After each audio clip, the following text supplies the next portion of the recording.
Muy buenas tardes. Hoy nos acoge Monterrey por gentileza de Chantal, como ya sabéis los que repetís cata y para los que no lo recordamos, un salón de turismo y gastronomía que se celebra en Ourense, en Expo Ourense, y en este caso ha partido la iniciativa del Salón y de Vinisterrae, que también se celebra en Expo Ourense, en colaboración con el Consejo Regulador, de organizar estas catas riquiñas. De lo que se trata es de arrimar el hombro en estas circunstancias que estamos pasando, pero también sin duda de dar a conocer y a valorar lo que elaboramos en nuestra zona, ¿no? Como visteis en el vídeo, hoy estamos en la denominación de origen Monterrey, que hay gente que asocia que es una zona productora muy reciente, para nada, ¿no? Hoy ahondaremos en eso. Y como decía ahí, Monterrey es piedra, es historia, es origen, es tierra, es agua, son vinos que abrazan a las aguas. De hecho, en la zona se hace rodear, en la zona hay gran riqueza de balnearios, de manantiales, aparte de que tenemos el río Bubal y el Támega de la cuenca del Duero, y las áreas recreativas, las cascadas que acompañan a esos ríos, para invitarnos a desarrollar pues, actividades de no turismo, sin duda, tanto sea de deporte. Podemos ascender al Pico de Ameda, que anda por 1091 metros, o sea que vamos a hablar de una zona sumamente rica y sumamente cargada de historia.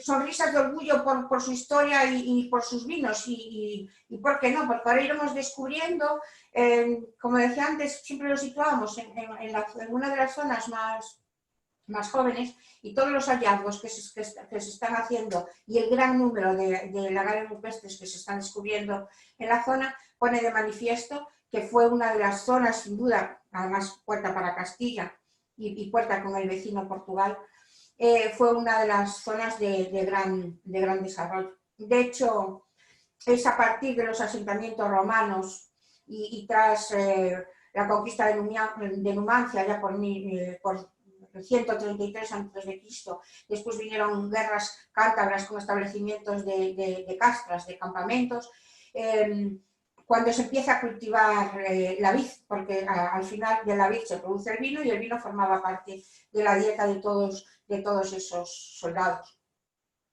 Lo mejor es empezar con vino. Todos tenéis vuestra botella. Yo ya sé que a alguno le quedará poca, porque ya me ha llegado alguna foto de alguno que ha empezado a mediodía con los vinos de Monterrey.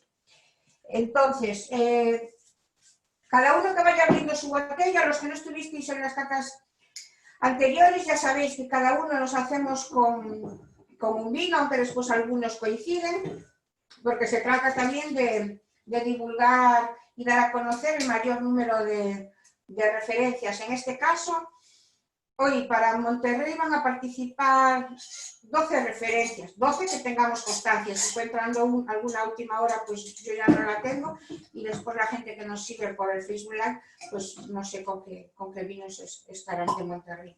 Pero bueno, 12 referencias. Pensad que tenemos en Monterrey como 25 o 26 bodegas, es un número importante. Y después nos siguen amigos desde Portugal, desde la zona del Douro, desde la zona de Azores, de Costa Rica, de México.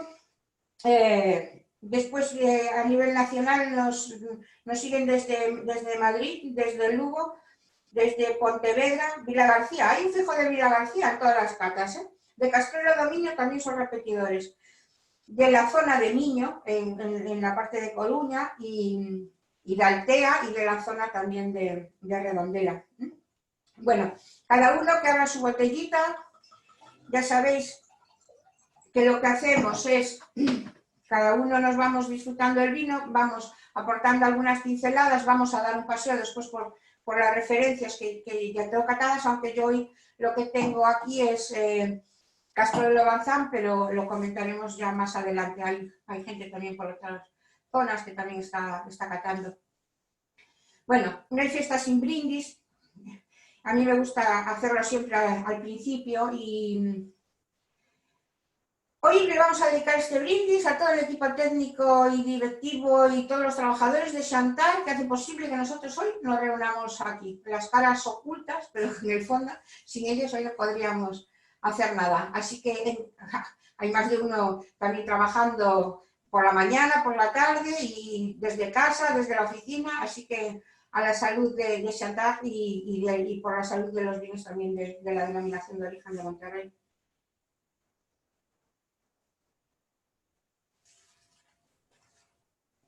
Bueno, como es habitual también vamos a comentar la etapa que hemos propuesto, porque así sacamos la comida de medio y los que estéis en casa pues lo mismo ya os da por tapear.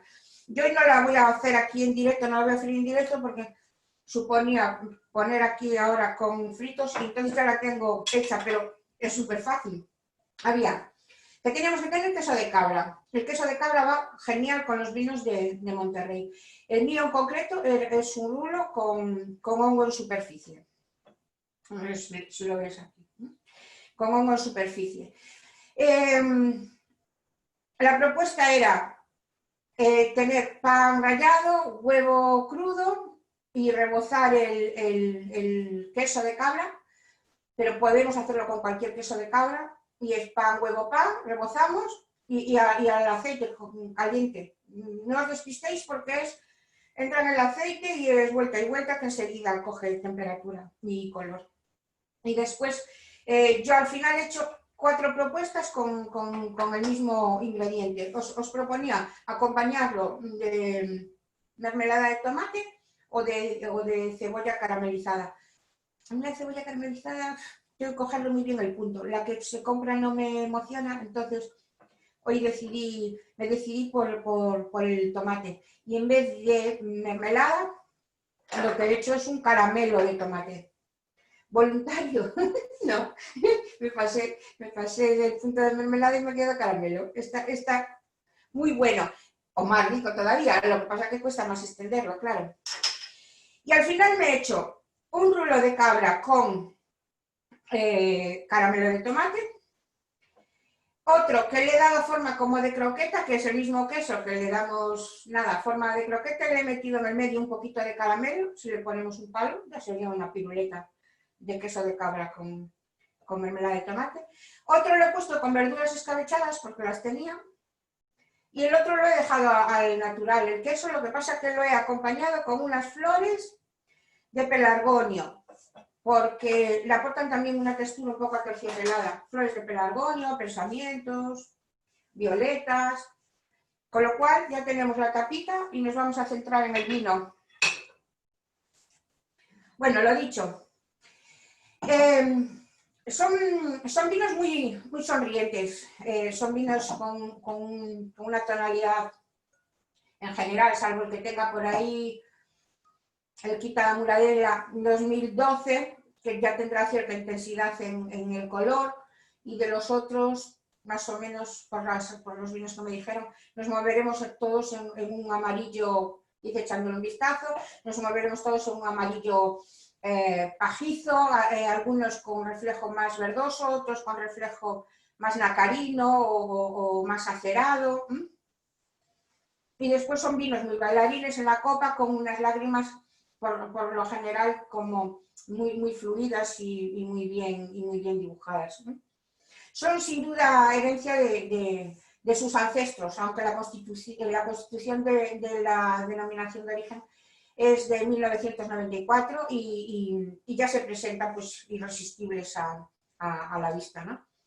Bien, lo es el vino y lo es el paisaje, lo visteis en el vídeo. Es como si estuviéramos dándonos un paseo por unos jardines, ¿no? Hablamos de los jardines franceses y sin duda podríamos hablar de esos jardines de Monterrey. De hecho, yo según estábamos sobrevolando así, pues estaba visualizando perfectamente alguna película y vestidos de época por ahí, por el medio, ¿no?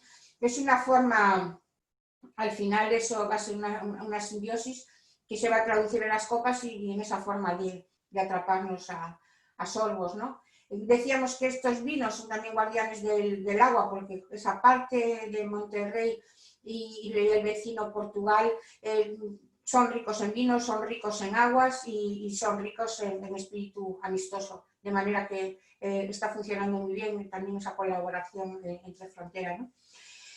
Otra parte fundamental de Monterrey es el río Támega, que forma parte de esa cuenca del Duero, que va recorriendo de norte a sur y va favoreciendo también que se muestren esos distintos climas que luego se traducen también en el vino, ¿no? Esos climas que nos van determinando a la par, mesoclimas y microclimas mediterráneos con carácter también continental y según las zonas también con cierta influencia atlántica. Es una zona de grandes oscilaciones térmicas. Hablamos de oscilaciones de día y la noche, podemos llegar a encontrarnos hasta 30 grados. Hablamos de inviernos de 8 bajo cero y hablamos de veranos de 35 grados. Es un baile de temperaturas, aunque las isotermas medias suelen ser sobre 12 grados. Eso nos muestra características térmicas que se traducen después en el cultivo de la vid. Entre sus suelos, pues entre suelos variados también destacan las zonas graníticas con zonas que van a ser de pH bajos, con un punto muy aromático en el vino y zonas que nos van a ser idóneas para los vinos blancos, pero tampoco faltan las zonas de pizarras y esquistos que nos aportan esa parte de aroma más especial en la época de sequía y las zonas arcillosas que se manifiestan más hacia la parte baja, más próximas a lo que es el río Támega en sí. Ya se describió hace muchos años dónde estaban en las propiedades del conde de Monterrey y en la conde de Monterrey, que pertenecía a la Casa de Monterrey en Galicia, porque podríamos hablar también de la zona de México. Las zonas que eran apropiadas y las zonas que eran mejores para los vinos, ¿no? Si tenéis ocasión de seguir el blog de Javier Rodríguez y de Maite Jiménez, tienen referencias muy interesantes y conocimientos sobre la zona. Y se concluyó ya en el siglo XVIII que los vinos de la zona más montañosa, con pendientes muy pronunciadas, entre 700 y 900 metros, ya eran unas zonas sumamente diferenciadas para el cultivo del vino, ¿no? Y también nos hablaba de dos zonas del valle sobre granito, que era la zona de Oimbra y la zona de Feces de Abaixo. Sin duda, la preferencia es por las laderas de exposición sur, que estén protegidas, suelos que tengan mejor traza de rocas, el tamaño de las gravas más o menos considerables, que sean suelos superficiales, que compacten poco, y todos esos contrastes son los que hacen a su vez que estos vinos con esta acidez un poco más manifiesta después tengan un recorrido mucho más largo, ¿no? Y por eso también diferencian en Monterrey la zona de valle y la zona de ladera. En la antigüedad eran viñedos multivarietales, entonces hoy, por ejemplo, de los vinos blancos que tenemos, hay un ensamblaje muy tradicional para blancos que es el godello y la trisadura, que en la zona de Monterrey el término más correcto pues sería llamar godello, verdello, y a la trisadura el verdello louro o verdello rubio. Ojo, no confundir con verdejo, verdello. Ya se hablaba en tiempos antiguos de cantidad de nombres de las variedades, como podría ser en blancas la Dona Blanca, que sigue siendo una variedad referente, de la Blanca de Monterrey, de la Monstruosa. De hecho, hay una bodega que no sé si seguirá elaborando, pero sí que elaboró monovarietal Monstruosa. Y después se hablaba también de variedades como la Formosa Grande, introdujeron ahora como autorizadas también la Albariño, la Caíño Blanco y la Loureira. De hecho, que el espectro es muy amplio, pero nosotros hoy en blancos tenemos monovarietales de verdello, lo que sería un monovarietal de godello, y después el ensamblaje de Godello y trizadura. Y en tinto lo que tenemos hoy es ensamblaje de Mencía y Araúxa, que es un clon de la Tempranillo, y después también tenemos un tinto que lleva Mencía, Araúxa y Bastardo. Entre las variedades tintas, se oye hablar también años A de variedades como la Bastardo, o que conocemos también como el nombre de Amancillado, que sigue siendo una variedad diferente. Se hablaba de Bastardo Rosso, de tinta amarela, pero es que hay algunos que coinciden pues, con el vecino Portugal, como no podía ser de otra manera. Tenemos, se hablaba de la tinta femia, hablamos del caíño tinto, del verdello tinto, del sousón, de la tinta serodo, se hablaba del rufete, se hablaba de la uva rey, de la zamarrica, de la tinta gorda. Ahora, fundamentalmente, como preferentes, la Bastardo, la tinta femia, la sousón y la caíño, tinta femia o caíño tinto, y después pues, como autorizadas pues la Mencía y la Tempranillo, y el merenzao también. Bueno, dicho esto, vamos a trasladarnos un poco mentalmente, aunque la elaboración evidentemente cambió mucho con el tiempo, porque a mí me recuerda mucho, repasando así en el tiempo, un poco a la champán, ¿no? Que una de las características es el prensado a pie de viña, de manera que no esperásemos a que se nos deteriorase tanto la uva por el camino.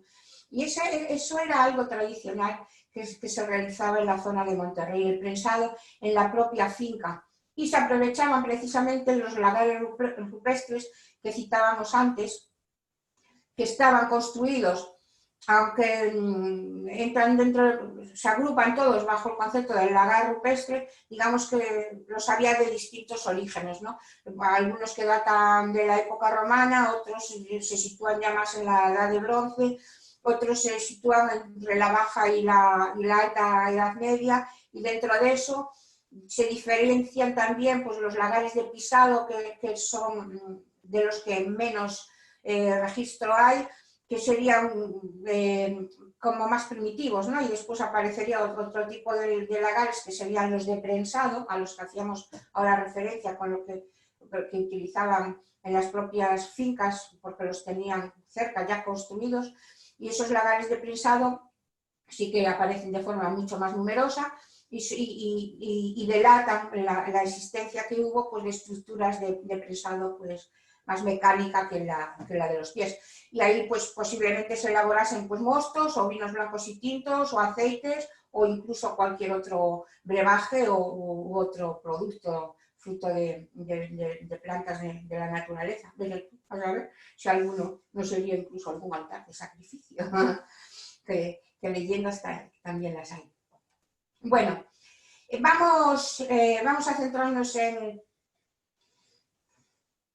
el vino, meter la nariz, de como lo olisteis al principio ahora, el vino estaba un poquito frío y ahora es como que se está viniendo arriba, ¿no?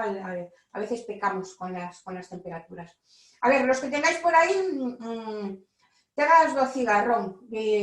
Vamos a comentar terras do cigarrón, los que tengáis otros blancos, pues ir buscando pues, diferencias con lo que tengáis vosotros en la copa, ¿no?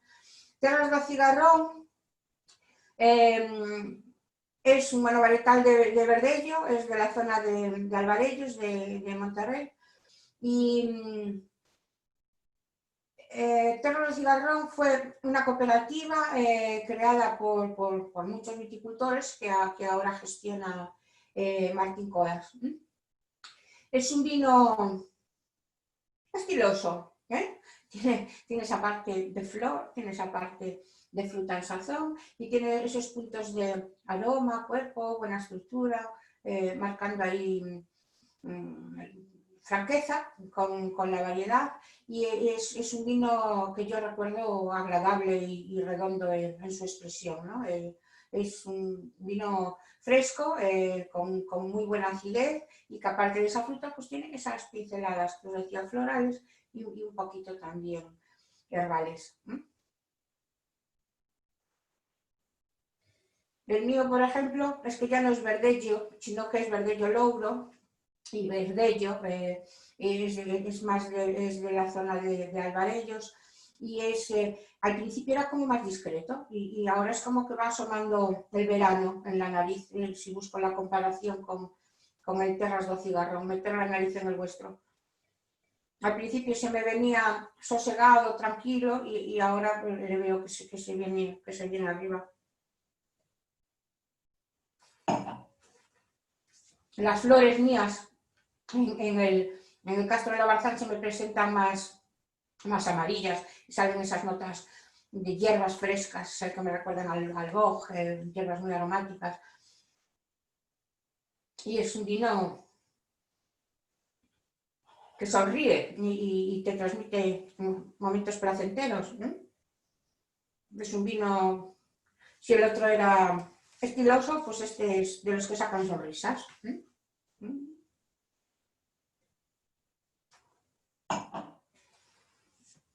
A ver quién tiene por ahí. De Crego, bueno, de Crego Monaguillo, hay por ahí dos. Hay unos que están bebiendo el Crego Godello. El Crego Monaguillo está en la zona de la Salgueira. Vaya un recuerdo también por el Crego. Y si lo conocisteis, visteis también, es que volvemos al concepto que yo decía, que sonrisas de orgullo por su historia, por sus vinos.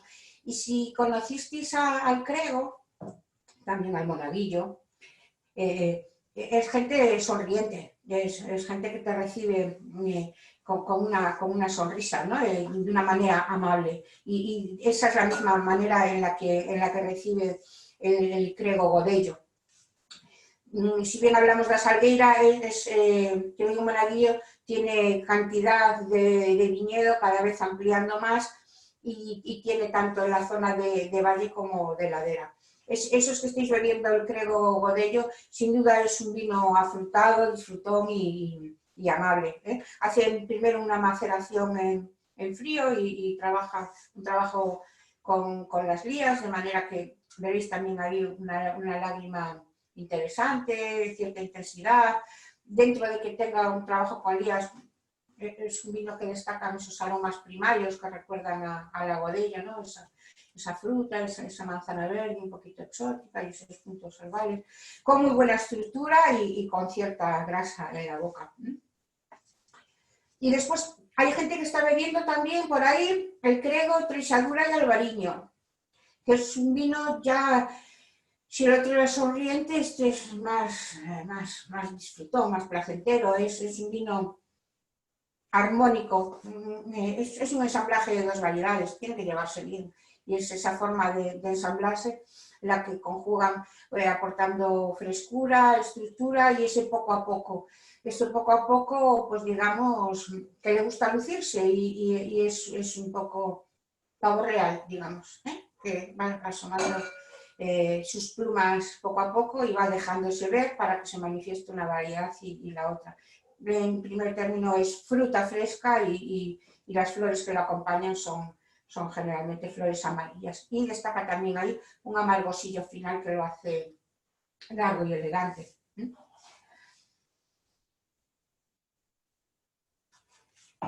Hay una zona que antes decíamos, una zona al suroeste del Valle de Monterrey, hablábamos de Oimbra y hablamos de la zona de Orrosal, que era una zona destacada cuando se hablaba antes ahí del siglo XVIII, de esas características de terrenos y vinos que ya se identificaban como muy buenos, ¿no? Pues nos vamos a esa zona donde está Bodegas Tabú, y nos vamos con el Estivadía, con el Estivadea, Godello y Treixadura. Veis que otra vez volvemos con el mismo ensamblaje de castes, ¿no? Y este es como sus creadores, como Javier y como es un vino risueño y es un vino joven, es un vino atractivo y es un vino con cierta persistencia, es muy benfeitiño, que diríamos en Galicia, ¿no? Muy bien hechito y todo muy bien puesto. Tiene esas pinceladas de cítricos, de manzana, lo que va caracterizando a la variedad, y después es un vino que se muestra seco con unas lágrimas muy suaves y con el final característico de la variedad, que es el final amargosillo, ¿no? Fresca acidez y amargosillo. Es un vino luminoso, ¿eh? Y dentro de esa luminosidad veréis que seguramente destaque, salvo que tengáis una añada muy atrasada, veis que destaque a los que tenéis Estibadía los reflejos verdosos. Bueno, nos vamos a...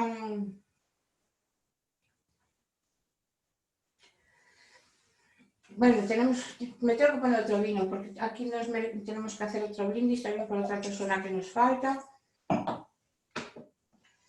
que es José Luis Vaz, el ideólogo y por herencia de viñedos que le fueron quedando de la familia.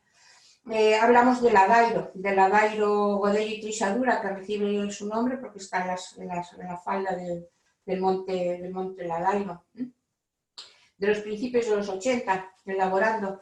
Y se fue pronto José Luis, el ideólogo, ahí gallego, y afortunadamente pues también, creo no equivocarme, creo que aún sigue ahí Álvaro, bueno, su asesor enológico, entonces yo creo que estamos en buenas manos, ¿eh?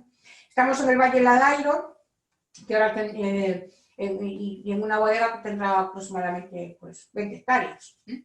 Y sin duda es un vino que veréis que los que lo tenéis, que es un vino con una personalidad muy marcada y excepcional, es característico del Ladairo, y es un vino fresco y es un vino que persiste y es un vino cargadito de matices y es un vino de los que hay que disfrutar nota a nota.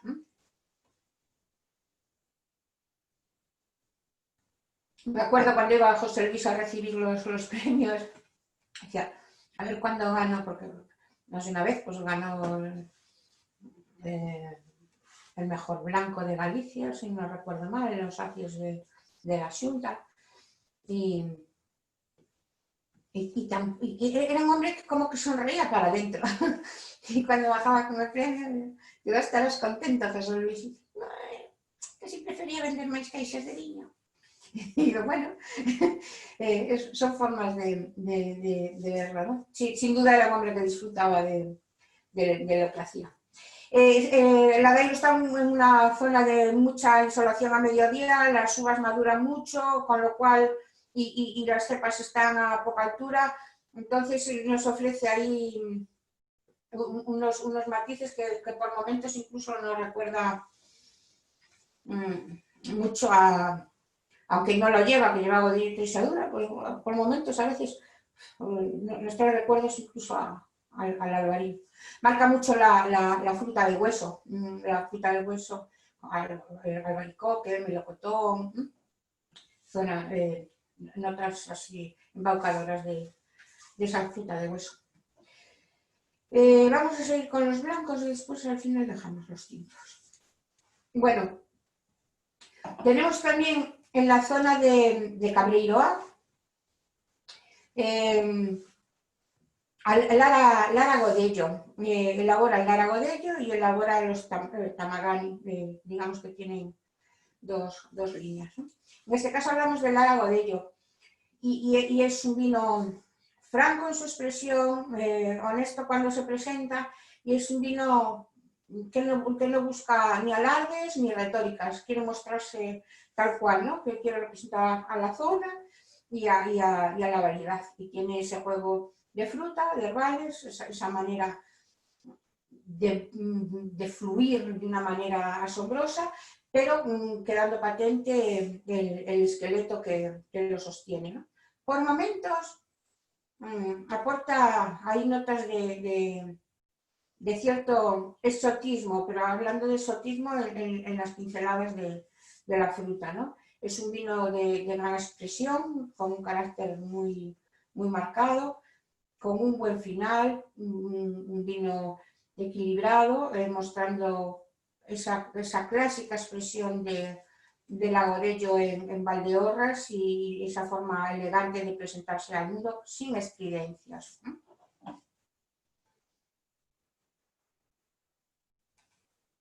En este caso es resultado también de una bodega familiar. Nos vamos a música en el camino. Si uno piensa música en el camino, ya dice Martí Codas. Si alguien trabaja el concepto de los conciertos, de favorecer a los músicos, del Camino de Santiago, Martín Codas.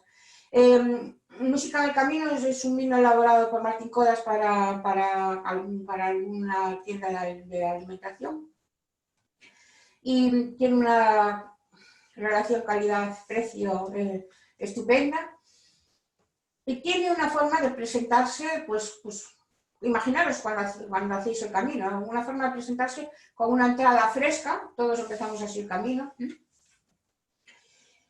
y con un remate, con un final de entusiasmo. Así acabamos todos el camino, un poco más hechos polvo físicamente, pero muy entusiasmados por haberlo acabado. Y así se presenta el vino, fresco de entrada y entusiasta a su salida. Es un vino amistoso, como las amistades que vas haciendo también por el camino. Amistoso en esa forma de disfrutarlo, de beberlo, y es como al principio que empieza un poquito más sencillo y después va como un increciendo, ¿no? Que tiene también esa conjura de los saltos térmicos de la influencia atlántica y de la influencia continental de la zona. Es como si tuviéramos un juego ahí entre frescura y calidez, y yo lo recuerdo como en nariz básicamente era una cesta de fruta. Era una cesta de fruta de temporada donde podíamos encontrar notas tropicales, nota de fruta blanca, nota de cítricos, nota de fruta de hueso. Era un compendio todo con muy buena acidez, un volumen medio y un carácter más o menos marcado, como el camino. Y para acabar con los blancos, que después lo que nos quedan son los tintos, bueno, del mío, os contaré, de Castro Lobarzán. Bueno, que siempre fue una cosa que me llamó la atención. Lo primero en esta bodega, ya sabéis que la cata siempre se empieza en principio desde fuera, después el tapón, bueno, todo eso. Aparte de ser un vino que se agradece que esté etiquetado en gallego, un valor añadido, en braille. Es de los primeros vinos que recuerdo yo haber conocido etiquetados en braille, y así se mantiene el carácter. Es también una pequeña bodega familiar, y lo mismo que en Monterrey, la denominación, no había que romperse la cabeza, lo que había que seguir era recuperando las variedades ancestrales y trabajando las variedades ancestrales y sin caer en las tentaciones de lo foráneo ni de las prisas en las elaboraciones, ¿no? Entonces, en este caso, Castro Lobarzán blanco es verdello y verdello Loure, lo que vendría siendo Godello y Treixadura, en un 83-85% está la verdello, y es un vino pues también como la familia, ¿no? En primer término es discreto y después, como os decía antes, viene detrás esa frutita de verano y esa tranquilidad, ese sosiego, esa forma de sonreír a base de aportarte esas notitas de placer, con las partes herbales, con las partes florales y todo como muy bien ensamblado. Y ahora nos vamos a Quinta da Muladella. La Quinta da Muladella de la bodega, bueno, nos vamos a beber, bueno, hay quien se está bebiendo lo que le queda del Muladella 2012, porque ya lo empezó a mediodía y lo acompañó de un arroz con mejillones, berberechos y gambas. Hay 3 en el Ribeiro, se están bebiendo o se estuvieron bebiendo esa botella y dejaron un poquito para la cata al parecer.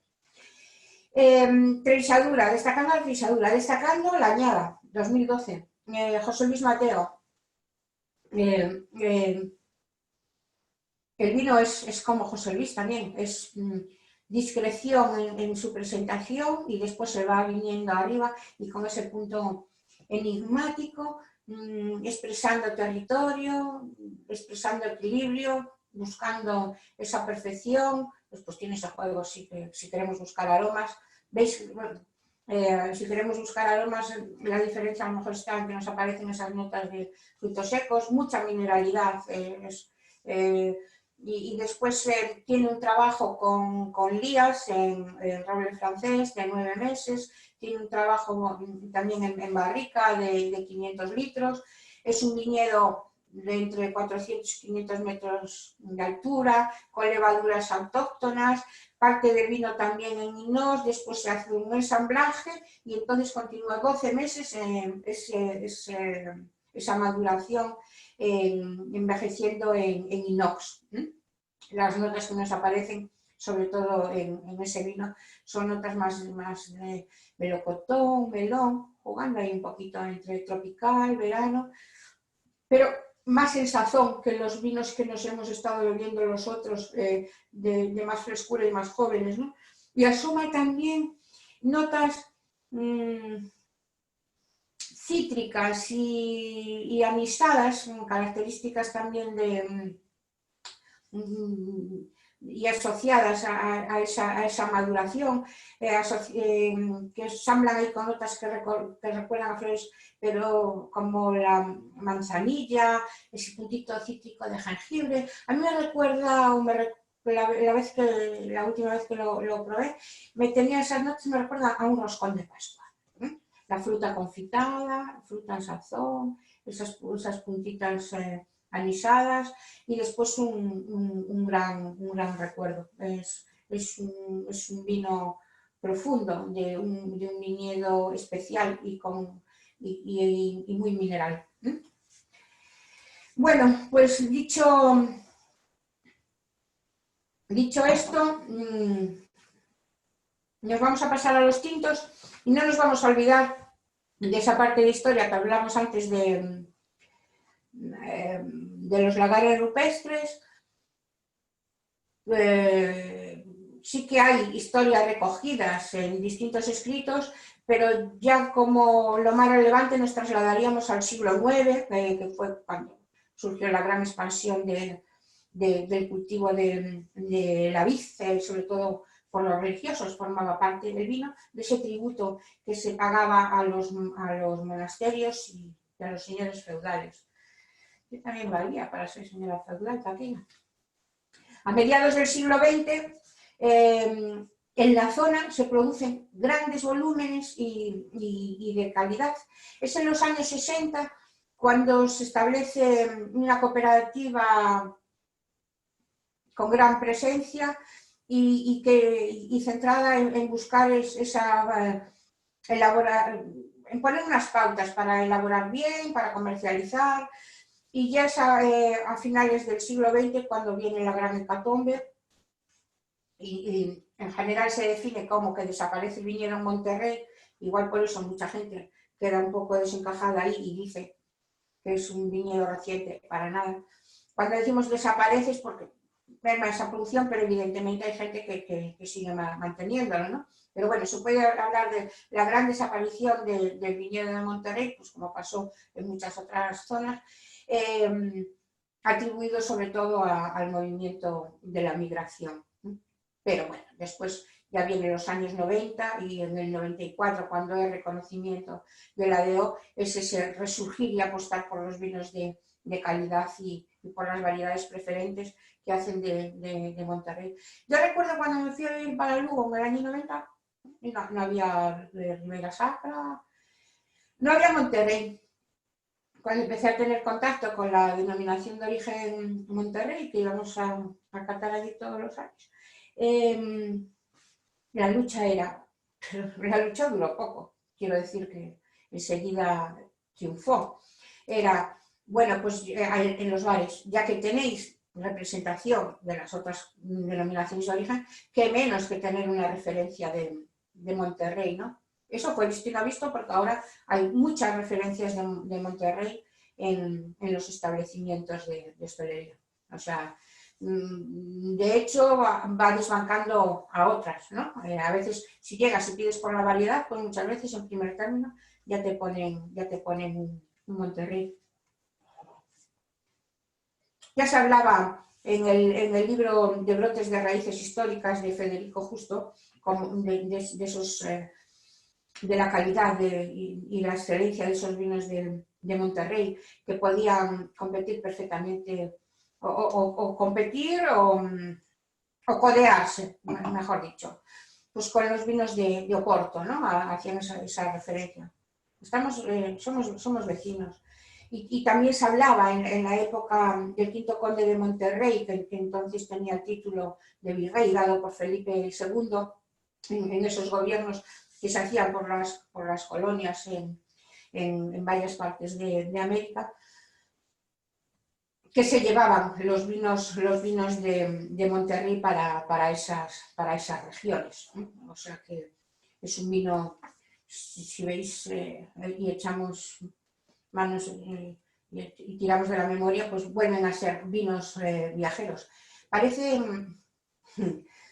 cuando se hablaba de los gallegos que decía que nos íbamos de viaje y siempre llevábamos así algo que nos caracterizaba, pues al final, fíjate tú, ya en tiempos ya nos íbamos como el vino, no fuera a ser que llegáramos y fuéramos a pasar sed, ¿no? Bueno, fue además de las denominaciones de origen gallegas, la segunda de Galicia y la primera de Ourense en conseguir la acreditación ENAC.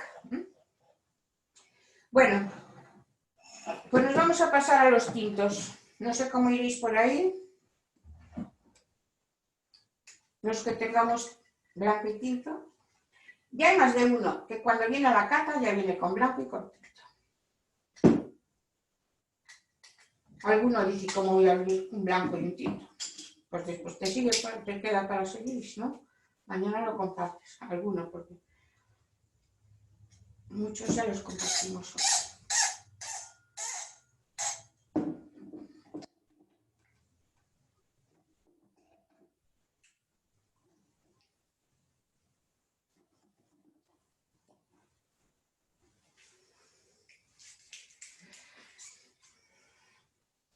Bueno, pues los que tengáis solo blanco, seguís con el blanco.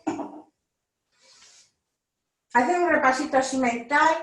Los que tengáis solo godello, volver a meter la nariz, ahora que atemperaría un poquito, veréis que tenemos esa conjunción de fruta. En principio está dominando por ahí las frutas de pepita y un poquito de hueso. Herbales suelen estar muy sabrosos. Y después algunos os domina un poquito más la flor blanca y en otros, la mayoría de los que veo por ahí son flor amarilla. Flor amarilla hablamos de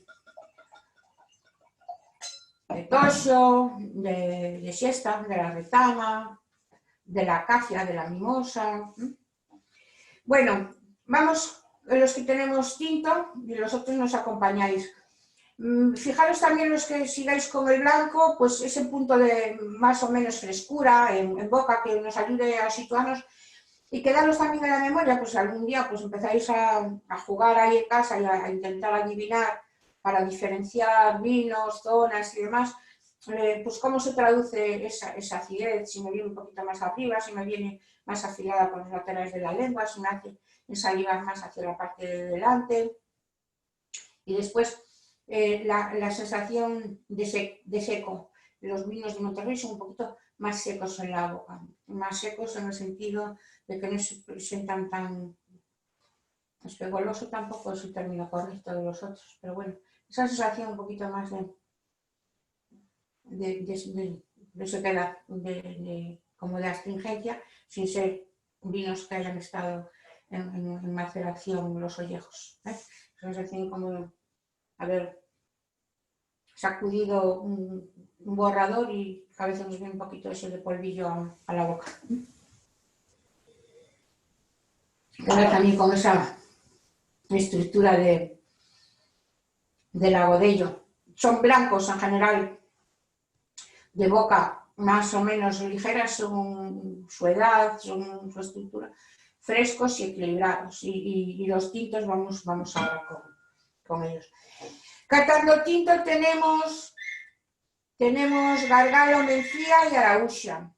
El Gargalo, Mencía, Araúxa, que está en la zona del Valle de Monterrey. Hablamos de un 60% de Mencía y la Araúxa, que es un clon tempranillo. Ahí estaríamos en la zona de Pazos, en Berín. Hablamos de un vino un poquito más atlántico con influencia continental. En este caso, este vino hace una maloláctica espontánea en depósitos de un suelo arcilloso. No es lo que estoy catando yo, yo estoy con Castrelo Barzán. Es porque estoy intentando buscar diferencias a lo que caté en su momento con Gargalo.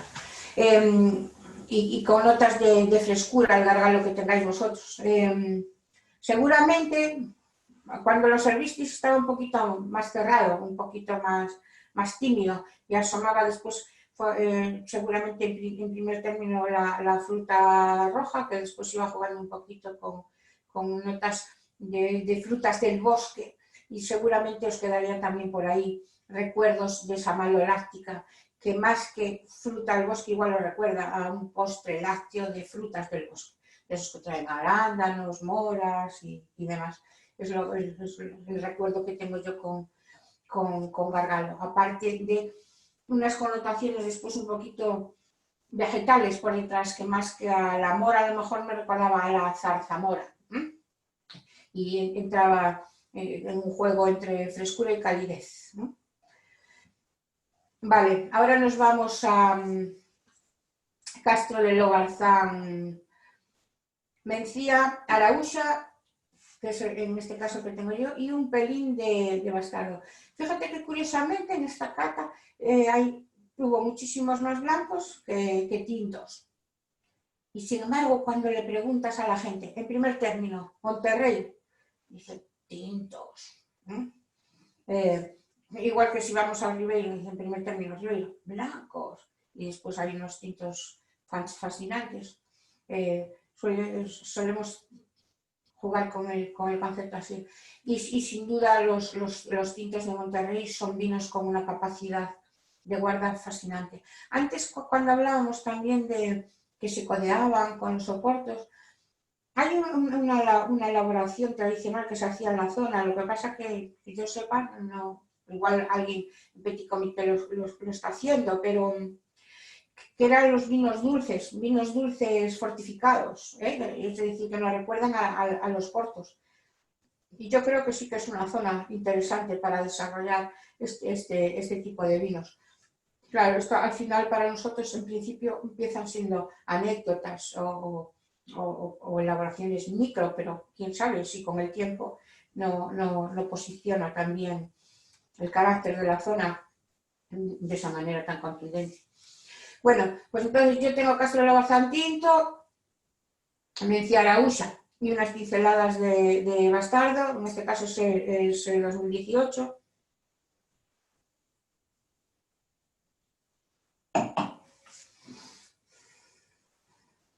Tiene ahí como un juego a instantes entre fruta roja, fruta negra silvestre, entre fondo floral. En principio parece que se presenta como fresco, pero después asoma momentos como de mucha profundidad. Vienen detrás notas que nos recuerdan al sotobosque gallego y a nuestras hierbas, sobre todo de esa zona, hierbas como más especiadas, de las que se utilizan más para acompañar en cocina, ¿no? Tomillo, orégano.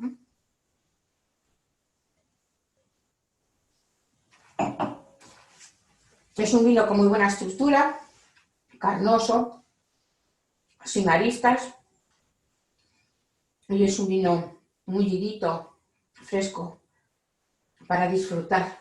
Un vino de estos que un bocado invita a otro. pide un trago e invita a otro. Es un vino con mucho carácter gallego, con esa nota pizpireta en la fruta, así de entrada. Y después vienen asomando esas notas un poquito más profundas.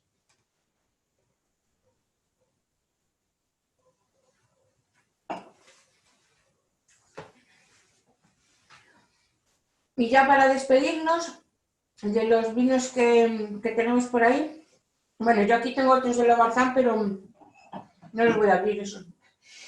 Los voy a dejar o para otra cata o para otro momento. Porque tampoco se trata de abrir por abrir. Pero sí que sé de... algunos ya los fui catando todos, pero como aún tengo estas botellitas, me propondré otros momentos. Aparte que tampoco es fácil ahora conseguir en Bodega Llanada el Lobarzán 2018, los Isaura, la colección de Isaura, y yo lo tengo en el club de cata y cada X tiempo vamos sacando y siempre pensando, es la última botella y vamos a abrirla ya porque igual tal, y abrimos y dicen, ¡uy, qué lástima, podría haber esperado! Entonces, quien está catando por ahí el Isaura, Araúxa y Mencía y Bastardo, de Castro Lobarzán, está catando el 2018, pero dice que tiene una botella guardada del 2013, que la tiene guardada para que la compartamos también cuando esto pase y podamos cambiar de provincia. Así que será todo un lujo. Este Lobarzán Isaura tiene la línea de Godello, tiene la de Mencía, Araúxa y Bastardo, y después hay un monovarietal de Bastardo. Son sin duda vinos sin prisas, característica de Monterrey, muy buena estructura, muy buena profundidad, muy buena capacidad de envejecimiento y una gran expresión de las variedades, que al final hubo un buen mimetismo de las variedades y los suelos de Monterrey nos ofrecen vinos de gran profundidad y disfrute. Son vinos que se pueden guardar si tienes paciencia.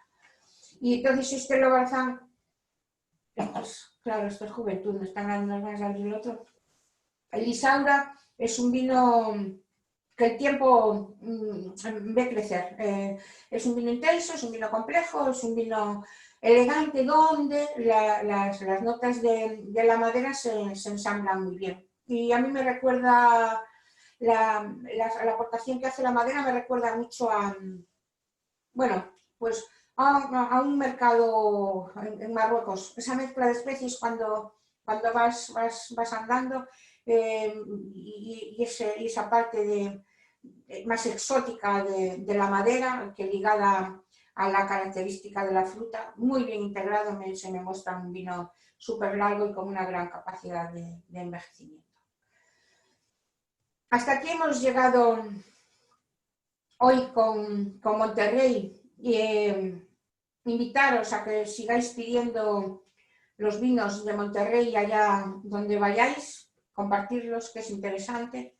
Veis que son vinos que podéis tener sin duda como fondo de armario porque son vinos muy longevos, muy sanos, muy honestos, con mucha capacidad de guarda, vinos sin prisas y sosegados, un poco también como el carácter de la zona, que podemos hacer nuestros planes también de enoturismo y vacacionales pensando en la zona, pensando en el vino, pensando en esos castillos, pensando en esa geografía, en la parte de naturaleza, en la parte del agua y en la parte de aparte de la gastronómica, evidente.